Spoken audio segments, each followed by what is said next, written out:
davening, Okay. We're at page 347. 340 or 50? 347. The Kitzur. Yeah.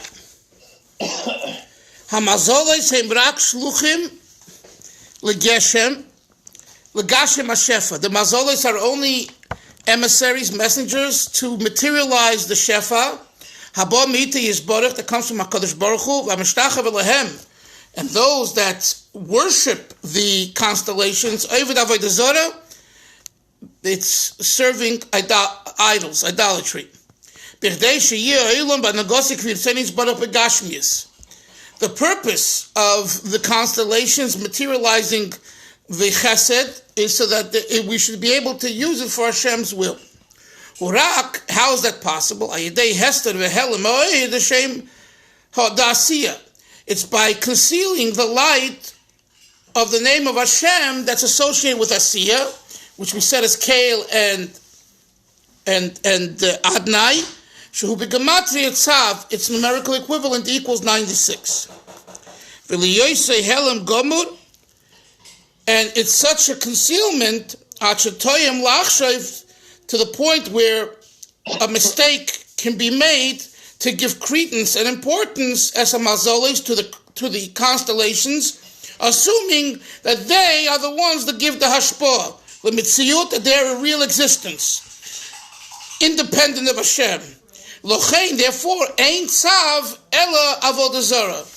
That's why the Chazal say that when the word tzav is used, it refers to avodah zarah. And the question again was, if tzav equals 96, and the Kabbalah says it's the name of Kael Adnai, how can you say it's avodah zarah? The answer is because it's the names of Hashem that lend themselves to obscurity, and it can be abused where one actually begins worshiping the constellations, which is avodah zarah.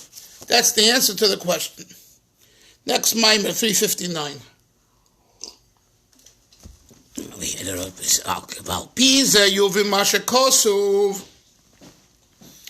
The Rebbe says this will also explain the pasuk in Dvarim. What does it say in Dvarim? Uverachu Hashem Elokecha, Hashem will bless you b'chol asher tasa, with whatever you do.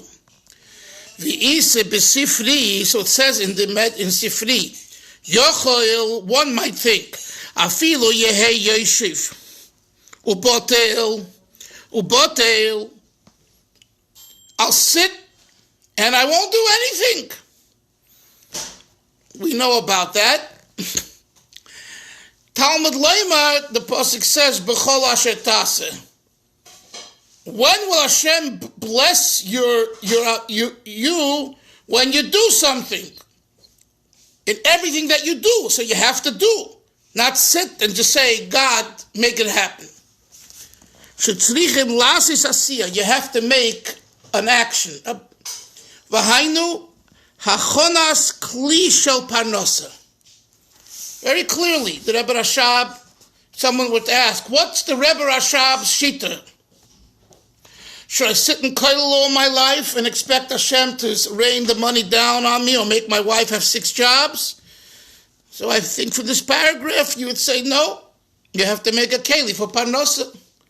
Now, if you can get, like I told you once, so I gave someone a ride, and he says in America, the government helps us learn in kollel. Okay, if that's your job, and you're serious about it, and there's government assistance, okay, but you have to have it. You have to make your learning a job. So I'm not excluding someone sitting in kollel, but not on his wife's shirt and on family and all that, and putting the pressure. And I need money another 3 years, another 5 years. And I heard from a friend that his son, was taken by a Lakewood family and promised 5 years in kollel. After the second or third year, the father-in-law said to the son-in-law, listen, we have a property. Could you just, a few times a week, come in and just manage a little bit the books? So my friend said to his son, that wasn't the agreement. And the agreement was that I have no involvement with business and you're supporting me for 5 years. And that was the agreement. And he's a very serious student. I know him. So it's not that he doesn't want to. So what I'm saying is there are times when, if indeed there were conditions and stipulations arranged and things are the same, not that there's a change in the economy or in the business and the in-laws can't do that anymore, etc., the parents can't do that, but they wanted to break him in so he shouldn't be a freeloader. You understand? Even though they respect his Torah, and they wanted to genuinely have a son-in-law who will sit and learn and become, a big Talmud Chacham, a bigger Talmud Chacham, maybe a Rav, maybe a teacher, whatever. You know what I'm saying? But at the same time, they're not fully, committed, because, in other words, many of these people, it's. I'm not saying it's by these people that I'm talking about, but it's like for the show. I have to choose a chassan that's a steiger that's going to learn 5 years in Kollel. But really, I don't buy into it. I think it's ridiculous. But my daughter was trained this way in Beis Yaakov, or here or there, in the seminaries, and she wants that, and I want to make her happy, and therefore, when it comes to the third year, the father-in-law, mother-in-law, whatever, starts playing around and saying, just come in for a few hours, and for a few hours it becomes a full few days, and a few days it becomes a week. So I'm not talking about that. I'm talking about a situation where it's not that way, and there's an expectation. And I don't know if you probably know, and probably this way in Eretz Yisrael too, but this has been, in the Lakewood world of the Kollel world here, been a big issue, and there've actually been divorces. There've been divorces that, in one way or the other, had an association with this issue. I spoke to a very wealthy man years ago, and a neighbor, and he just lost a tremendous amount of money, and he couldn't, and his son-in-law just said, forget it, and he took a U-turn, a left turn. Now, I'm sure there were other issues, but he was telling me, how, and he's a big, Lakewood man, you know what I'm saying, and how frustrated he was with the system. So I'm just saying this because here the Rebbe Rashab tells us B'chol Asher Taseh. I'm writing now about Breslov and Chabad. I'm researching and beginning to write about it. So I'm reading, and I came across a document from the Breslov perspective, and what I read so far is that there's a certain shita that they have there. Again, I'm not saying it's everybody, but they did say it's kind of a shita not to work. Yes. Moshe. Yeah, I just want to say that, obviously, there's we've spoken about this many times, I think, in the class, but, there's such different shitas between Hasidim in general and, like the Litvish world on this point. Probably even with different Hasidim, like you're saying in Breslov. Look, I can't, I don't want to judge anybody, but, in Eish Kodesh, every single morning, got the same guys coming through multiple times a week, collecting. Right. Well, and I'm just saying, there's obviously very different. We have that all over. I'm not. Yeah, of course. No, I'm talking about the shita of just. I have to verify this, but if indeed this is a sheet, in other words, is this shita in Breslov coming from Reb Nachman? Is it coming from Reb Nosson? Where's it coming from? That's I as a researcher. I look at the origins. I don't look at what's going on in the street, because what's going on in the street is total chaos and it means nothing to me. It's nothing, both in Chabad and in Breslov. That's not what establishes what real Lubavitch and what Breslov is. But if indeed this is a shita, It's totally opposite the Chabad Shita.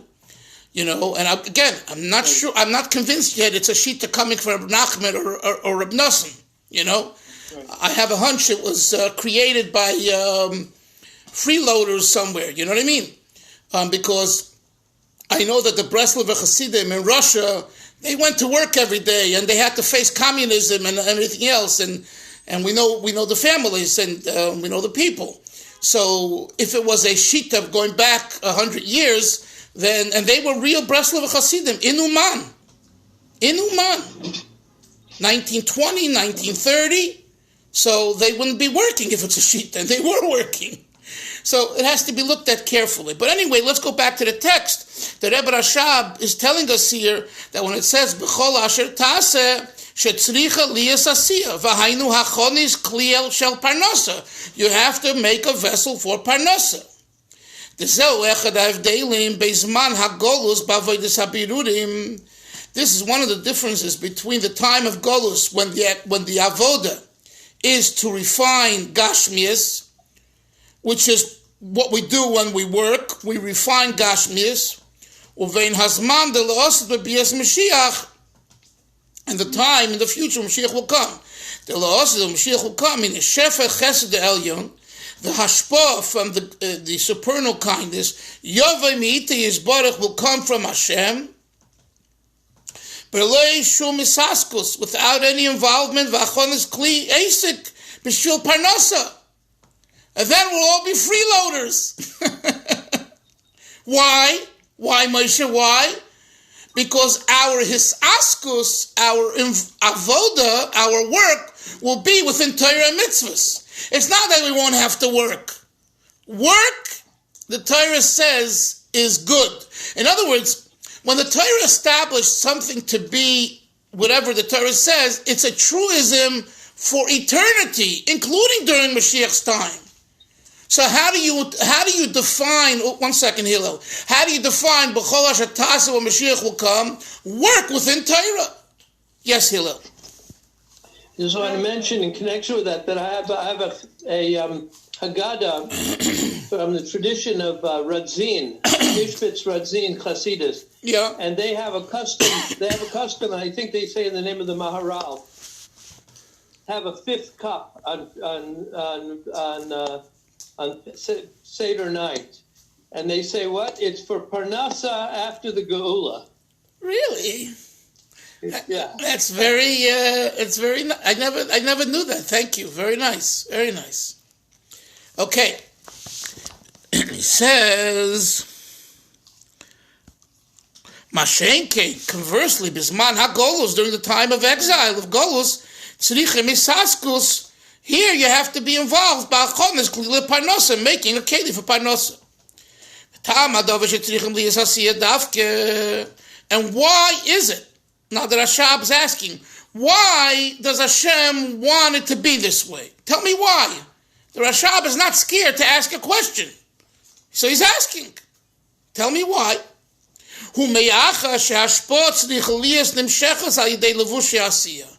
Because the Shefa, this is an important rule, Chevra. The Shefa must filter itself through the garments of action. Al-Kain Gam Ha'odam Atem. Gam Ha'odam Atem. Shu B'dugma Shalamayla. That's why man who emulates the man of heaven, Tzarach Gam Kain Lasses Lavush. That's why he also has to make a garment ve'esik parnosa and be involved in parnosa shebezet islabish habrocha shelamayla b'levush hateva. This is an interesting new idea, I think. The Rebbe is saying like this to Rashab. The reason why we have to make a keli and have the bracha go through the garment of the natural garment of doing something to make Hashem's bracha come is because so it's too in heaven. Because remember, let's go back to what we've been learning for a long time. The Chesed's decided on Yom Kippur, Rosh Hashanah, Elul, Slichas, Rosh Hashanah, Yom Kippur. We got the budget. But it's not enough. Why? Because it has to come from Malchus Datzilis, right? Which is where it's established on Yom Kippur at Ne'ilah, and from there it has to go through Bria, Yetzirah, Asiyah, the constellations, the Mazolos, into the bank. So just as Hashem himself put a process of spiral downward progression called Hishtalshalus for the blessing, for the bracha to filter itself through, so we need to go through a Hishtalshalus, a process. What's the process? That we make a vessel for the bracha. So Moshe, this is because you asked the other day, in a very good that you asked, about what does it mean to have a bracha beruchnius and not begashmius. So this is another nuance that you need to put into that equation. And what's that? That even begashmius, if you don't make another like this, we have one level, the bracha stays in your spiritual treasure, in your spiritual bank. That's called ruchnius. From there, it has to be drawn into the physical world. And the way it's drawn into the physical world is by making a keli. If you don't make a keli, there's a gap that's missing and a bridge that's missing, and it won't come into the... Now, when I say it won't, Hashem can do anything. When Hashem decides he wants to make you overnight a millionaire and give you brachas, of course... And or you go to a tzaddik, as we learned and we see, and the tzaddik goyzer HaKadosh Baruch Hu Mekayim, a tzaddik decrees and Hashem says, I fulfill. But that's all exceptions to the rule. You understand? And these exceptions do happen.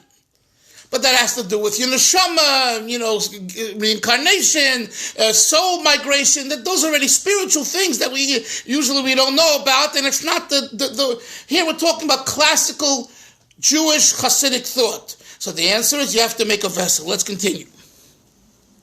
The Hine, last paragraph. Hiniksiv, it says,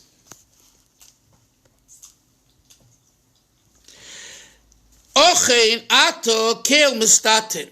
Indeed, you are God who conceals himself. This is a very known verse in Lubavitch, in Chabad, because there's a beautiful tune on this verse. Oh, ato keil mistater. Oh, ato keil mistater. Ay, ay, ay, ay, ay, ay, ay, ay, ay, ay, let it ay, ay, ay, ay, ay, ay, ay, ay, ay, ay, ay.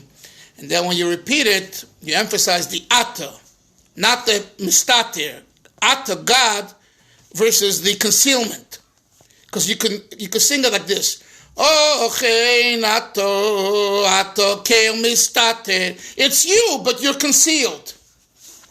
So the second time you sing the song, you don't emphasize the hester, the concealment. You emphasize that God is in the concealment. So it's about God. Ato kel mistater.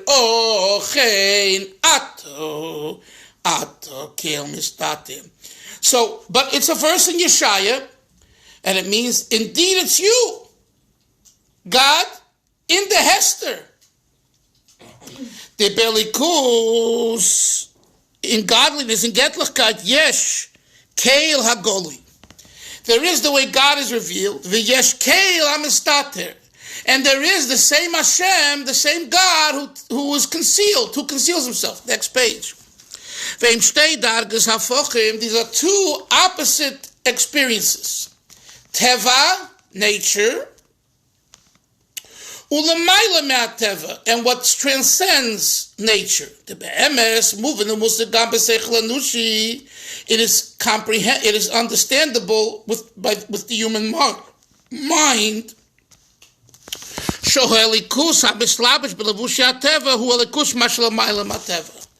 we can understand that the godliness that we find in nature is the very same godliness that transcends nature. Rak hahevdil. What's the difference? What's the difference? Who? Rak legabe hanivroyim. Only for us. Delikus ein hivdil klal. From God's perspective, there's no difference. Imu bilavushi hateva, if God is in nature, or ishu goli, or is revealed below levush, without a natural garment. The difference is rak legabe hanivroyim, only for us. Godliness that's invested in nature, you have to meditate to realize that it's God behind everything. But in the situation where God transcends nature, you don't need meditation, it's obvious. But it's the one and all the same. That's a very important paragraph. The godliness is the same. The difference is it from our perspective or Hashem's perspective? You understand? Could you tell me what words in Chabad Hasidus express this idea? Other words. What ideas? Ideas that Hashem is in nature and Hashem is not in nature? The difference between our perspective and Hashem's perspective. God in your God talking. Right on. That's a Morris down yeshiva bacher. Das Elyon and Das Tachton. What we just learned, synonym for that's brought in Chabad Hasidus, is the perspective, Das, the view of Elyon, of the supernal one, the higher perspective, i.e., God's perspective. Das Tachton is the way God is perceived by Tachton, by us below. But we're perceiving God, but from our perspective. So from our perspective, we look outside, what do we see? We see what we see. Oh, how did he create the world? Why did he create it? And you find Hashem in creation. That takes his bonanus. From the perspective of Hashem, l'chatchila, to begin with, there is no obscurity. He sees to begin with, it's all my work. It's all godliness. That's called Das Elyon. Let's go next paragraph. The Zehu Pirushei Teva Kipshutei. This is the meaning of the word Teva. Teva we translate as nature, right?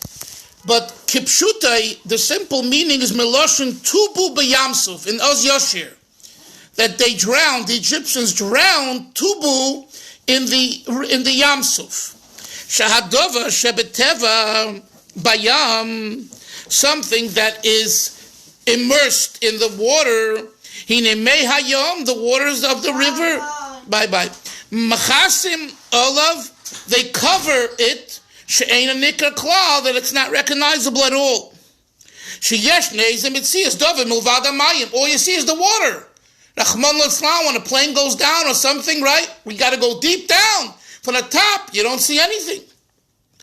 So the word Teva, nature, also means immersion. Right? The godliness has been immersed to the point where you don't recognize that there's God there. But in truth, the very fact that it's concealed and covered, the covering, the concealment does not annul its existence. It's only it's not seen to the observable eye. Only the thing that's been covered. But in truth, the thing that's been covered, it's in its very existence and essence. In other words, Moshe, what's under the water is there in its entirety. Okay? It's not that it's missing something, it's there. The only thing is you don't see it. Next paragraph, so true with godliness. That's concealed in the natural phenomena of nature. All they do is they conceal godliness. Truthfully, the moshel that we just gave, the parable of the waters of the sea, that covers over something that is now covered. Says the Rashab, it's not a true moshel.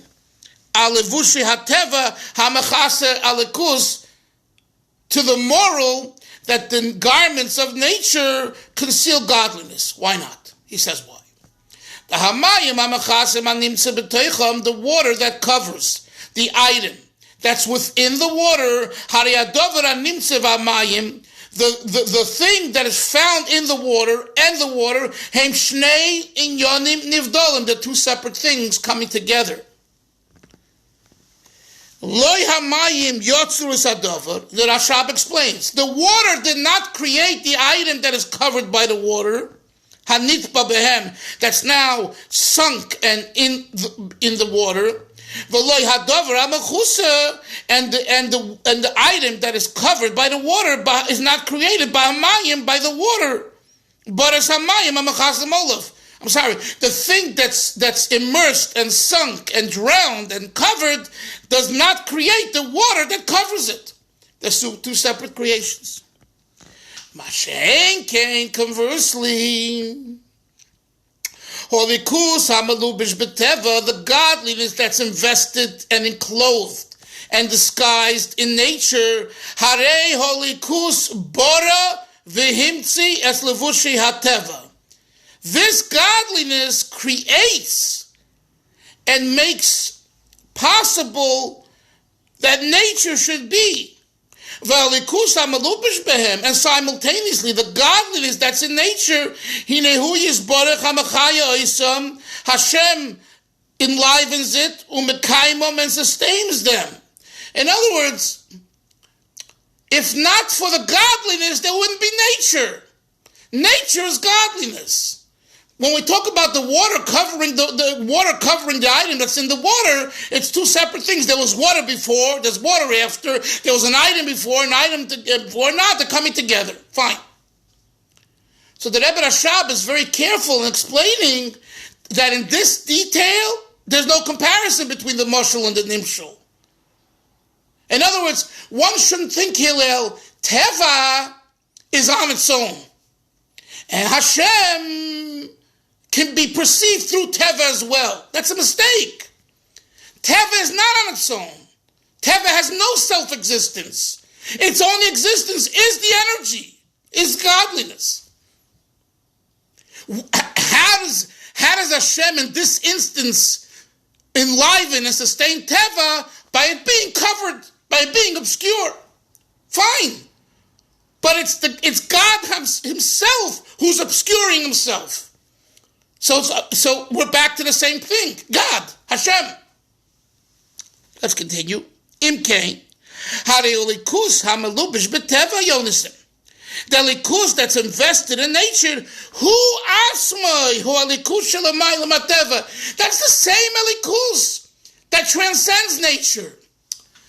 And guys, this is important for all of Chassidus. This cloud, the Rebbe just gave us a cloud here. It's not two separate godliness. We talk about Memala Kol Almim and Seiviv Kol Almim. Pnimi or Makif and or Pnimi. You've had this Hillel and many Chassidus Sfarim that you learn. So the Rashab, and this is how Chassidus Chabad clarifies things. It's not, with Seichel, it's not two separate godly forces. It's one God. It's one godliness. There's the way the godliness is apparent and the way godliness is obscure. But it's Hashem himself in both instances. So, and the same is true. We say Atzilus B'ri Yetzira. It's not like, it's 4 compartments and they're 4 in different places. One's in Chicago, one's in Dallas, Texas, one's in Bet Shemesh, and one's in China. No, it's right here. It's in your living room. It's in your heart. The question is, where are you at? Are you expressing Atzilus, Bria, Yetzirah, Osiyah? It's the same godliness, transcendence, and nature. You understand? Is that well said? Hello? Good. Okay, I got your approval. Good.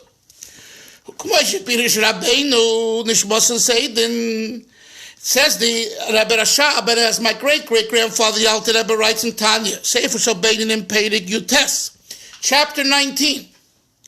The Shem Teva, the name nature, Hu Toyar Lidovar Mashu Lamayla Mitam Hamuven Musik B'Seichel Ativi. The Alter Rebbe writes in chapter 19 that the name Teva is a Torah, is an expression for something that transcends logic and it transcends what can be comprehended in nature. And the creatures, due to their regularity, that the sun, Hashemesh, Zoreach, that the sun shines by Mizrach in the east, V'shoikeya, and it sets by Ma'ariv in the west, V'chein b'shori, next page, Hanyonim, and all other matters, Shalikus, Mistater, B'levushim Shoinim, the way God conceals himself, disguises himself in various ways and garments. They're not impacted. They're not impacted. In other words, so what? God has changed because he comes up in the east and he goes down in the west. It's the same Hashem. And therefore we need to have an arousal, an awakening, and a contemplation. And then we comprehend the truth, Hagomur. The Teva Atzmai, when we realize this, we come to understand that nature itself, Hulamayla Mateva, is above nature. However, this issue is not comprehended.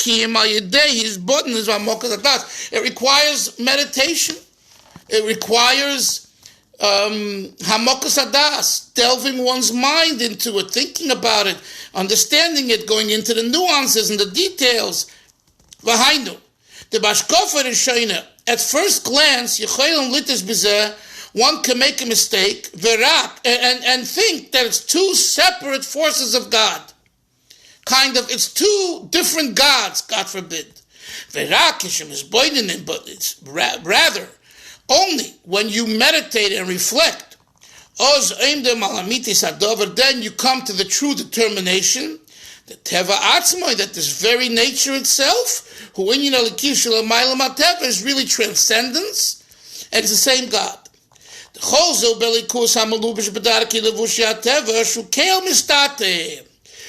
this points to the verse in Yeshaya. Oh, it's you, Kael Mistater, who is in the Hester. Now you understand the meaning? Why in Chabad we emphasize the Ata? Because it's the Ata that's in the Hester. It's the same God. It's the same you.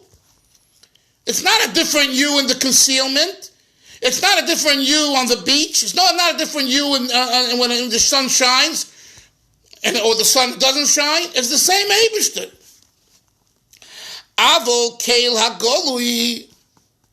But the Hashem that is apparent in Yiddish, in often a Getlichkeit, open godliness, Harinir v'nigla lakoil.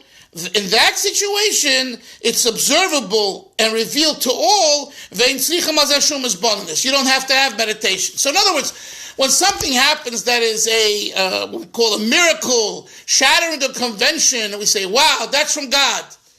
Okay, there you don't need meditation. You see it with your own eyes. But when it comes to nature, that's the Kael Mistater. It's the same Hashem. But it's the way Hashem is in the Hester, in the concealment, in the disguise, and you have to understand and reflect and that's godliness. Or put another way, which maybe is easier to understand, when there is a loss, God forbid, of any sort, or something doesn't go our way, to feel and realize that that's the same God. That's an accomplishment. The famous story is with Reb Shmuel Gorari of the Chabad Gorari family. He was a very wealthy merchant, and he owned lumber. In those days, they would send the lumber down the river, and it's that. And he owned in Kremenchuk in Ukraine. He owned a tobacco company. And when the communists came in, and then the Bolsheviks, it was a big mess, and they pretty much took everything away. And he ran away to Rostov anyway. So he still lived during the time of the Rebbe Marash, the fourth Rebbe, Rebbe Shmuel. And once he had up some business deal, and he got a bracha from the Rebbe. And the bracha didn't materialize, and he lost his money. So Chassid asked him, Rebbe Shmuel, you're still a Chassid of the Rebbe Marash? He gave you a bracha, and the bracha didn't work. So you know what he answered? It's now that I just became his real chassid.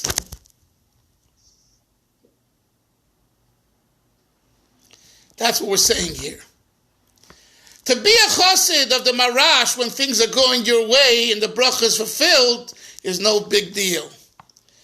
If you're really a chassid, then in the good, the bad, and the ugly, in the hardest of times, you're committed. And this is a very important nekuda. Since it's Rosh Chodesh and we finish the chapter, take a few minutes. This is the nekuda of being a chassid, any chassid, a Breslov chassid, a Chabad chassid, a Tona chassid, makes no difference. The Baal Shem Tov's nekuda of being a chassid versus not being a chassid, right? Everyone's kulam ahuvim, kulam berurim, everyone's beloved, everyone's good. But what's chassidus? This is one of the nekudas. The Keil Mustater. Again, Keil Mustater is for every Jew, but the emphasis on the Keil Mustater, that Hashem, there's a famous song of the Barditchever, right? You guys know, do, oi bin do, upwards you, unten do, downwards you. Dorn du, Mizrach du, Marev du, Tzofen du, East, West, South, North, it's all do. Do.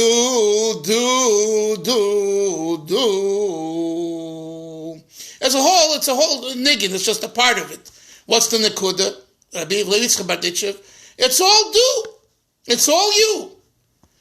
The proof is, unfortunately, this is the way we're. Are you a chassid in the hard times? In the easy times, it's not a big deal.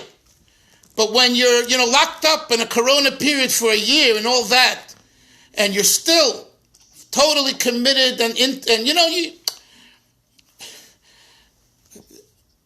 this is something that sometimes people, they had a relationship with a Rebbe. With every Rebbe, it was like a convenience relationship. They went to the Rebbe gave me a bracha from I found a shidduch.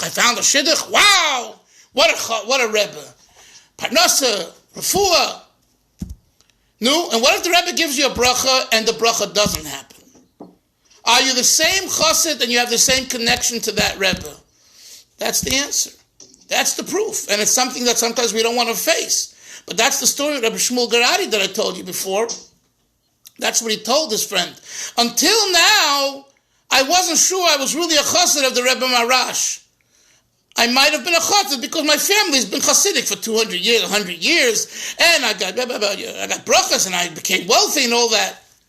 But now that I got a bracha and it went the other way, so therefore I'm intellectually challenged. How could that be? Are you a real Rebbe or you're not? And nevertheless, I am fully committed to you and look at you as a tzaddik and my tzaddik. Now, I see that this, I really mean it. And the same is true with Torah and mitzvahs.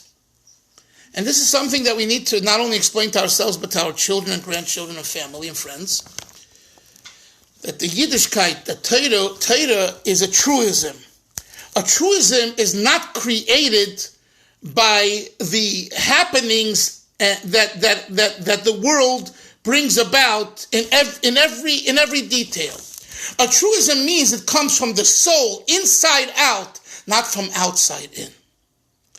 And that's what the Baal Shem Tov brought to the Jewish world, that our Torah, our Gemara should be from the inside out.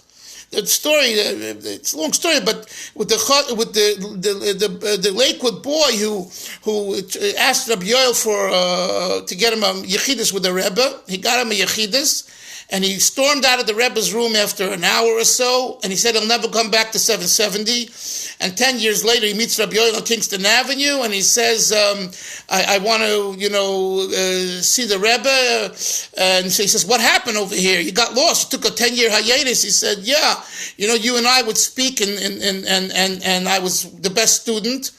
And I had some kind of spiritual issue, and I didn't want to, and I thought the Lubavitcher Rebbe would help me. Well, he did want to help me, but I didn't want to accept. He told me that learning Gemara is not enough for my issue because my yesh ego is strong, and I need to deflate it. And when I'll deflate it, I'll be able to deal with the issue much better.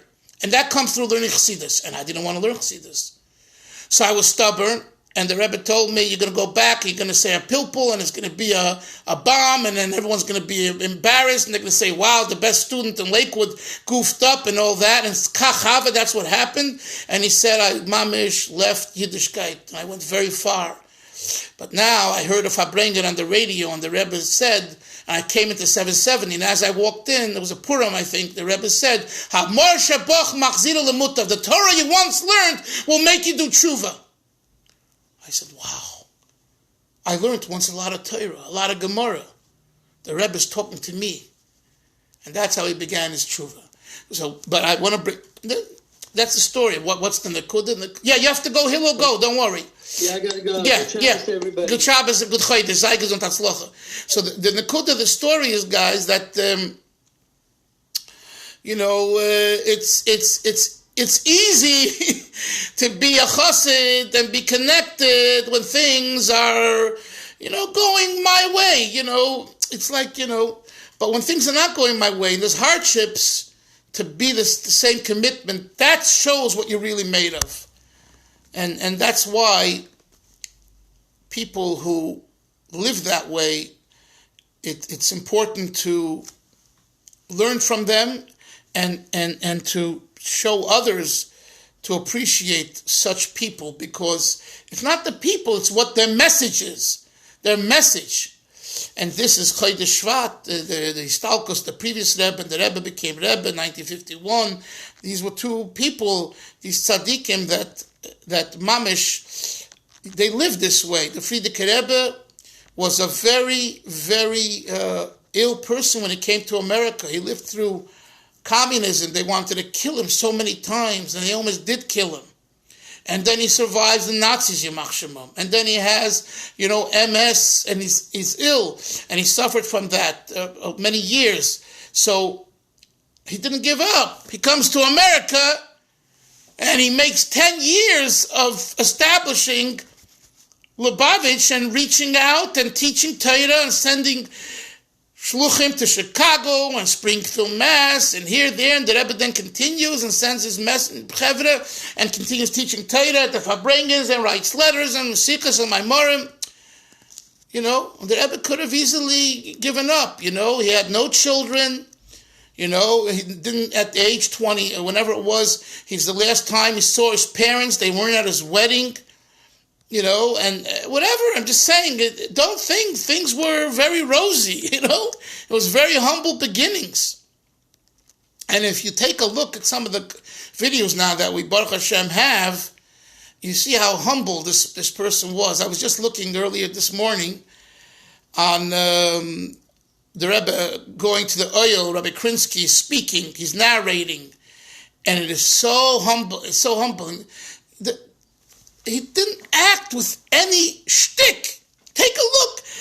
He's like all of us. When we go into a car, he took a sefer instead of a newspaper or putting on the radio. And he was able to. He was the passenger, and he learned. Sometimes he was reading a letter, and sometimes he closed his eyes, and maybe he fell asleep. Maybe he was meditating. I don't know.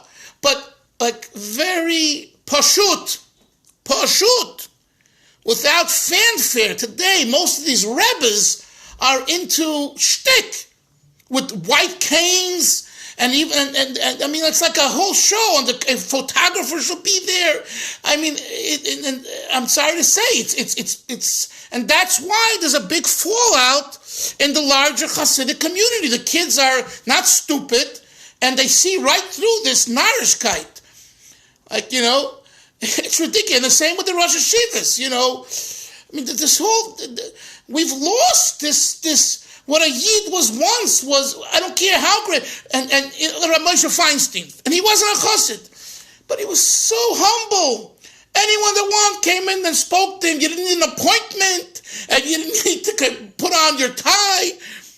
You wanted to speak to him. You came to RJJ, you came to his yeshiva Tferes Yerushalayim in the Lower East Side, and you can go over after Mincha, whenever it was, and you can talk to him. Humility. I heard from someone who gave him a ride to Crown Heights for a Malava Malka fundraiser for a yeshiva, and he said the entire time he was kibitzing with him.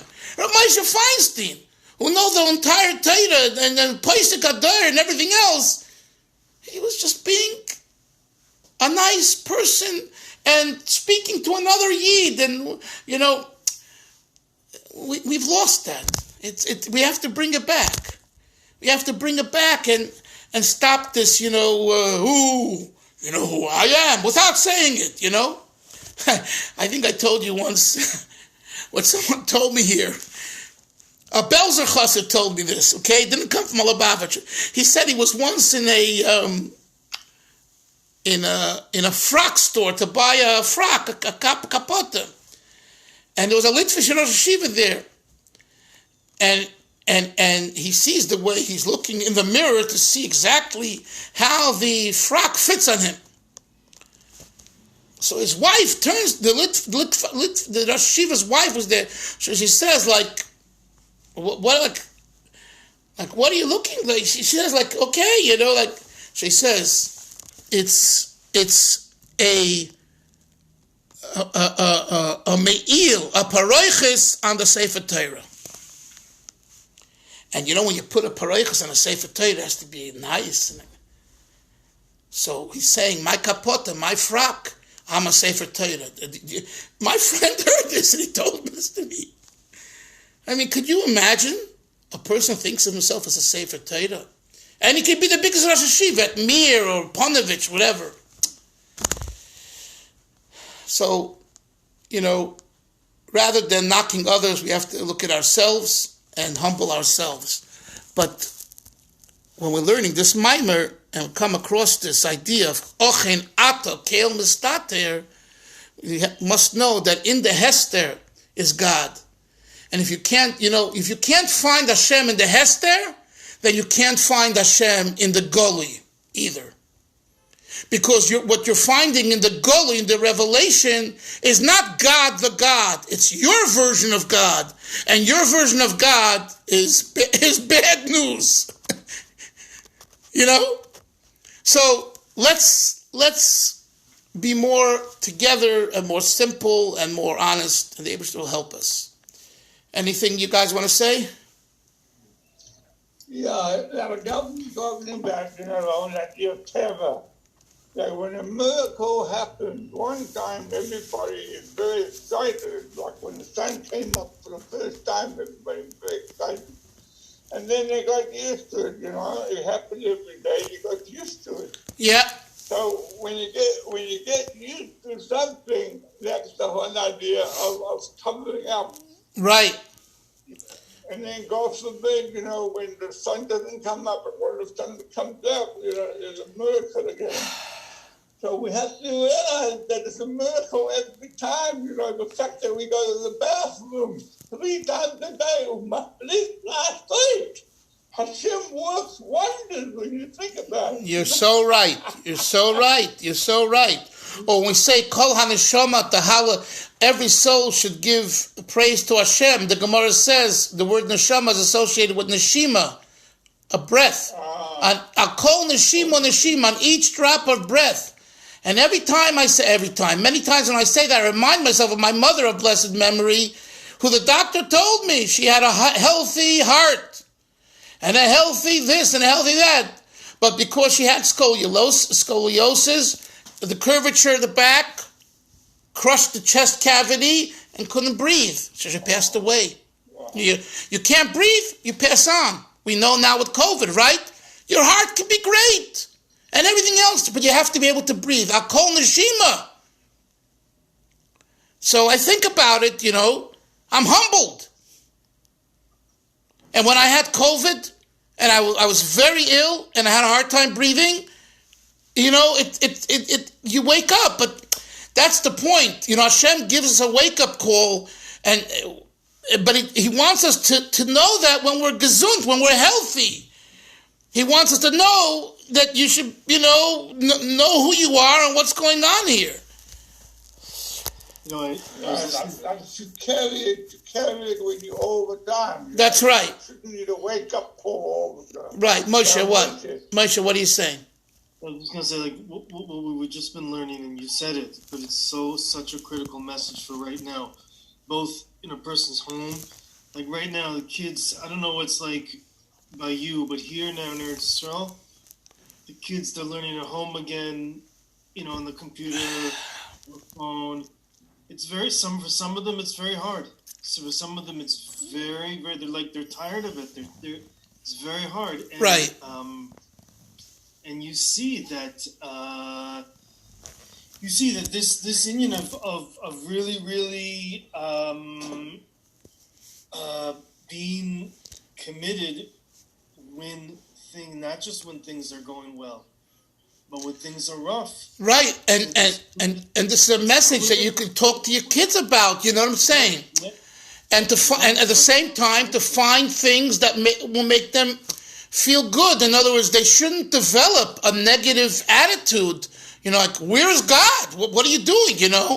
So this is a very trying time. I understand, and it's up to us to implement things, to find, in a